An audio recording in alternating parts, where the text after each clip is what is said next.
ধ্বংসের জন্য, নগ্ন ছবি তোমাকে কেন তুলে দিয়েছে, শুধুই তোমাকে ধ্বংসের জন্য, তোমাকে নামাজ শূন্য কেন বলেছে, শুধুই তোমাকে ধ্বংসের জন্য। তুমি খোদা না খাস্তা যদি ছিঁড়ে না আসো, আরেকটা ভারমান ট্র্যাজেডি অপেক্ষা করছে আমাদের জন্য, আরেকটা ফিলিস্তিন আমাদের জন্য অপেক্ষা করছে।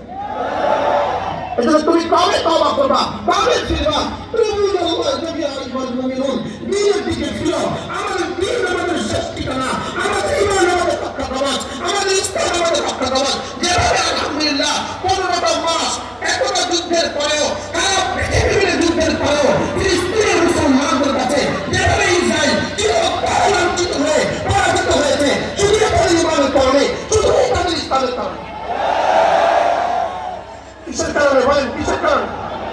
শুধুই তাদের ঈমানের কারণে, শুধুই তাদের অস্ত্রের কারণে, অস্ত্রের কারণে নয়। ফিলিস্তিনের কাছে অস্ত্র ছিল না, তাদের কাছে কোনো অস্ত্র নাই, পৃথিবী তাদেরকে অস্ত্র দিতেও পারে নাই, তাদের নিজস্ব কোনো ডলার নাই, তাদের নিজস্ব কোনো মুদ্রা নাই, তাদের নিজস্ব কোনো ভূখণ্ডের সীমানা নাই। লেকিন রব্বে কারীম তাদেরকে ঈমানের বলে পরিধান করে সারা পৃথিবী একসাথ হয়েছে, ইঙ্গো মার্কিন সব একসাথ হয়েছে। তাদেরকে গত 19শে ডিসেম্বর, 19শে জানুয়ারি আলহামদুলিল্লাহ পরাজয়ের গালিতে, পরাজয়ের দপ্তরে সই করে তারা বিদায় নিতে বাধ্য হয়েছে। পরের পুঁজি কি ছিল? আবার বলো, কি ছিল বলো?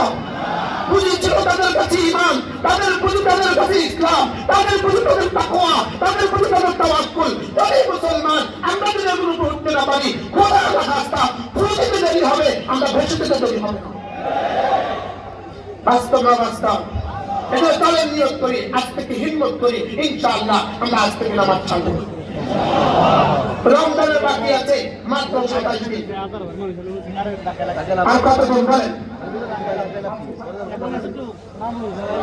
আর মাত্র 25 দিন। আমি এখন একটা স্লোগান দিব, আপনারা উত্তর দিবেন। আর মাত্র 24 দিন, রমজানের শুভ দিন। আর মাত্র 24 দিন, আর মাত্র 24 দিন, আর মাত্র 24 দিন, রমজানের শুভ দিন। আমাদের আজকের সভাপতি মহোদয় বলেছেন বৈষম্য বিরোধী আন্দোলনে নিহত আহতদের জন্য দোয়া। বৈষম্য বিরোধী আন্দোলনে যারা শাহাদাত বরণ করেছেন, এদের জন্য যদি আমরা দোয়া করতে ভুলে যাই, তো কিয়ামত পর্যন্ত জাতি গাদ্দারের খাতা নাম উঠবে। এজন্য এদের জন্য দোয়া করা, এদের জন্য কি করা? এই এতক্ষণ বুঝে আমি এখানে বয়ান করতাম, এর আগেই তো কত কত বর্ণনা চলে যেত। বাস্তব না বাস্তব? বৈষম্য বিরোধী আন্দোলনে যারা শাহাদাত বরণ করেছেন, যারা ঈমানের সাথে চলে গিয়েছেন, আল্লাহ তাআলা তাদের সকলকে শাহাদাতের উচ্চ মর্তবা নসিব করেন। যারা আহত হয়ে আছেন, এদেরকে ভুলা যাবে না। আমাদের রাষ্ট্রযন্ত্র যেন কিয়ামত পর্যন্ত এদের পরিবারগুলোকে কিয়ামত পর্যন্ত দেখাশোনা করে। এটা আমাদের কি দাবি? এটা আমাদের প্রাণের দাবি। আলহামদুলিল্লাহ, আলহামদুলিল্লাহ অনেকগুলো কথা তিনি লিখেছেন। আল্লাহ তাআলা আমাদের সকলকে কবুল করেন। আল্লাহ তাআলা আমাদের প্রত্যেকের মৃত আব্বা আম্মার কবরকে জান্নাতের টুকরো বানিয়ে দেন। বিশেষ করে আমাদের আলহাজ হেলাল সাহেব, তার মৃত আব্বা আম্মার জন্য তাও দোয়া তো আমরা করবো ইনশাআল্লাহ।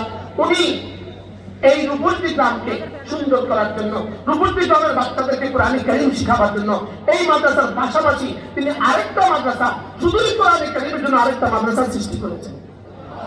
ওই নামটা রূপসী গুরুস্থানের পাশে